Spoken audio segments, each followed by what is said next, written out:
ناظرین و سامعین، رات تقریباً 11:15 بجے جو دہشت گرد دہلی میں پکڑا گیا ہے اس کے آبائی گاؤں کو پولیس نے پوری طرح گھیر لیا ہے، اور اس کا جو آبائی گاؤں ہے وہ اتر پردیش کے ضلع بلرام پور میں بتایا گیا ہے، جس کا نام گاؤں بڑھیا بھینسائی ہے۔ گاؤں بڑھیا بھینسائی کو پوری طرح گھیر لیا گیا ہے، اور جہاں یوسف خان عرف مستقیم کا مکان ہے اس کے 500 میٹر کے احاطے میں، 500 میٹر کے دائرے میں کسی کو آنے جانے نہیں دیا جا رہا ہے، اور وہاں مشتبہ لوگوں کی تلاشی لی جا رہی ہے۔ آمدہ اطلاعات میں یہ بتایا گیا ہے کہ ایک طرح یو پی کے ڈی جی پی نے پوری یو پی میں پولیس کو الرٹ پر ڈال دیا ہے کہ یو پی میں پولیس الرٹ جاری کر دیا گیا ہے۔ ادھر نیپال سرحد پر سخت چیکنگ کی جا رہی ہے۔ ڈاگ اسکواڈ کے ذریعے، ایک تصویر آپ اس میں دیکھیں گے کہ ڈاگ اسکواڈ کے ذریعے نیپال کی سرحد پر سخت چیکنگ کی جا رہی ہے کہ کہیں ملزم بھاگ نہ جائے۔ اس طرح یہ ایک خبر میں یہ بھی بتایا گیا ہے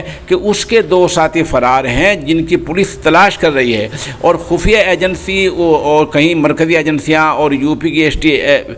ایجنسیاں اس سے پوچھ تاچھ کر رہی ہیں، یہ پتہ لگانے کی کوشش کر رہی ہیں وہ دلی کس کے کہنے پر گیا تھا، کس کے یہاں ٹھہرا ہوا تھا، کس اشارے پر گیا تھا، اور کس کی ریکی کر رہا تھا، کس کی دیکھ بھال کر رہا تھا، کس کے آنے جانے کی آمد و رفت کی دیکھ بھال کر رہا تھا، کس پر نگاہ رکھے ہوئے تھا۔ پولیس ان تمام سوالوں کا جواب لے کر خفیہ ایجنسیاں یوسف خان عرف مستقیم سے سوالات کر رہی ہیں، اس سے پوچھ تاچھ جاری ہے۔ بہرحال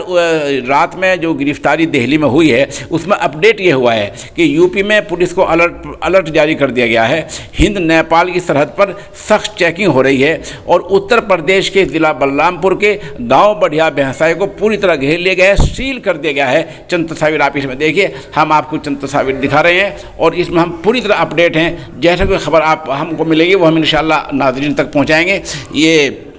سوشل انڈیا نیوز آپ کو پسند آئے، اس کو آپ لائک کیجئے اور سبسکرائبر کر لیجئے۔